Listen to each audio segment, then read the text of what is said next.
50 years after the disappearance of an Essex County teenager, her family is finally getting some answers. News 12 New Jersey's Marcy Rubin spoke with that family and found out what else they are hoping to learn.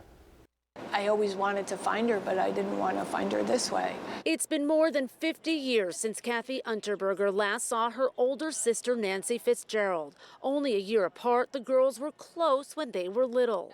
Nobody could tell us apart. But Kathy admits her sister became a troubled teenager involved in drugs early on.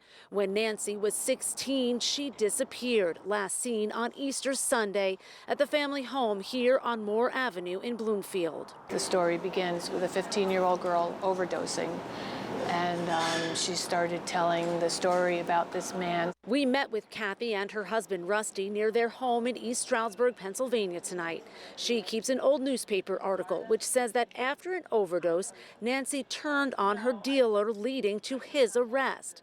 She disappeared shortly after that. We never realized she probably wasn't coming back. 16 years later and about 50 miles away, people cleaning up the Henry Hudson Bike Trail in Atlantic Highlands discovered remains that forensics back in 1988 determined belonged to a teenaged girl.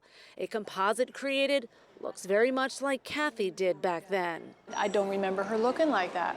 But then I looked through an old photo of myself and I said, a friend of mine said, Kathy, that looks like you. More recently, and using new technology, investigators with the Monmouth County Prosecutor's Office matched the sisters' DNA, a near 100% match.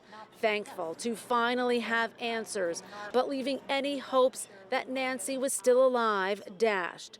Also leaving Kathy and her surviving siblings wanting even more. Anything with her face on it, you know, just so that I could see her one more time, just with her 16-year-old face. And she is very thankful to the investigators who continued to work this case, but she is asking the public to send photos. If you have any, send them to the family, people who might have known Nancy when they were younger.